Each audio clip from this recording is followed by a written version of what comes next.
Olá, eu sou Douglas Fernandes, professor de História e Filosofia. Hoje vamos falar sobre o período da Primeira República, também chamada de República Velha, mais especificamente o período e as transformações que ocorreram com a proclamação da República em 1889. Mas antes, vamos entender os conflitos que levaram ao fim do governo de Dom Pedro II e o sistema monárquico. No fim do século XIX, vários grupos sociais já estavam em crise com a monarquia no Brasil.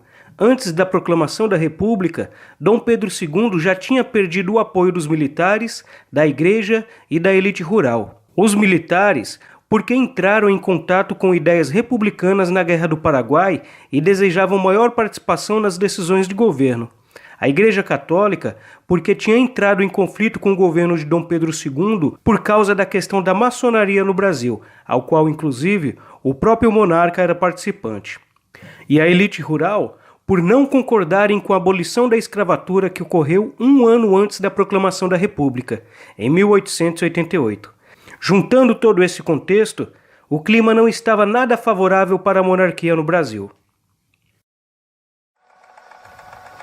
Em 15 de novembro de 1889, o Marechal Deodoro da Fonseca, apoiado pela elite local, tomou o quartel-general do Exército do Rio de Janeiro e anunciou o estabelecimento da República no Brasil. O termo monarquia vem da junção das expressões gregas mono, que significa um, e arquia, que significa governo. Já a palavra república tem origem também no grego antigo e quer dizer algo como res, que significa coisa, mas não qualquer coisa, é um tipo de coisa que demanda responsabilidade, e público, que quer dizer povo. Portanto, teoricamente, quando o Brasil deixa de ser uma monarquia e vira uma república, ele deixa de ser coisa do rei para virar coisa de responsabilidade do povo. Porém, como uma grande ironia, na proclamação da República, o público não estava presente. O povo não foi informado do que estava acontecendo, assistia aos militares marchando pensando ser apenas um desfile. Dom Pedro foi obrigado a deixar o Brasil no dia 17 de novembro, e só após sua ida para a Europa que o povo ficou sabendo da República. O problema disso é óbvio. Uma proclamação da República que não tem participação do povo não é uma república, é um golpe militar. Os dois primeiros presidentes do Brasil foram dois militares, Marechal Deodoro da Fonseca e Marechal Floriano Peixoto. Por isso, de 1889 a 1894, o período ficou conhecido como República da Espada. Em 1891, foi promulgada a primeira Constituição da República. Porém, os negros, as mulheres e os indígenas não foram mencionados, permanecendo à margem do projeto republicano. É importante lembrar que neste período, baseado na crença de que o cristianismo era a única religião verdadeira, outros povos e culturas eram tidos como inferiores e a estrutura social pressupunha que as mulheres tinham que ser submissas aos homens. Além disso, a Constituição foi escrita de forma a excluir o povo de forma geral e privilegiar a elite da época. Deodoro não conquistou a simpatia da elite cafeicultora, uma das economias mais fortes do período. Por isso, renunciou e deixou em seu lugar o Marechal Floriano Peixoto, que governou de 1891 a 1894. Ficou conhecido como Marechal de Ferro, pela forte repressão aos movimentos e revoltas do período, tais como a Revolta da Armada, ocorrida no Rio de Janeiro de 1893 a 1894, onde a Marinha não concordava com a posse de Floriano Peixoto, e a Revolta Federalista, no Rio Grande do Sul, de 1893 a 1895, onde os governos federais não concordavam com a Constituição de 1891.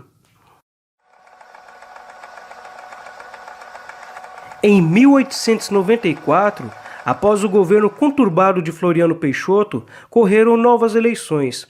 Prudente de Moraes, representante da elite rural cafeicultora, ganha e se torna o primeiro presidente civil do Brasil. Começa então o período da República Oligárquica, palavra que quer dizer que o governo pertence a poucas pessoas do mesmo grupo. Nesse caso, os grandes fazendeiros de São Paulo, produtores de café e grandes fazendeiros de Minas Gerais, produtores de derivados de leite. Por esse motivo, o período também ficou conhecido como República do Café com Leite. Estes dois estados tinham o controle da política brasileira através de pequenos favores e compras de votos que mantinha com os governos dos estados. Eram comuns as práticas conhecidas como voto de cabresto, onde os coronéis coagiam os eleitores, normalmente trabalhadores de suas fazendas ou pessoas sob suas influências, a votarem em determinados candidatos. Nesse período, o voto era aberto, e caso o eleitor não votasse no candidato do coronel, sofreria severas retaliações, desde perder o seu trabalho até mesmo o espancamento. O conjunto de eleitores sob a influência de um coronel era chamado de curral eleitoral. Curral era o lugar onde ficavam os cavalos e cabresto, um tipo de correia que puxa o cavalo pela boca. Nesse sentido, os coronéis e políticos literalmente estavam chamando os eleitores de animais, ou, propriamente, de burros. A República do Café com Leite só acabou com a Revolução de 1930, quando Getúlio Vargas aplicou um golpe no governo paulista que tinha rompido o acordo com Minas Gerais. Nesse período, o povo não ficou calado, houve várias manifestações no Brasil inteiro, mas esse é um tema para o próximo vídeo.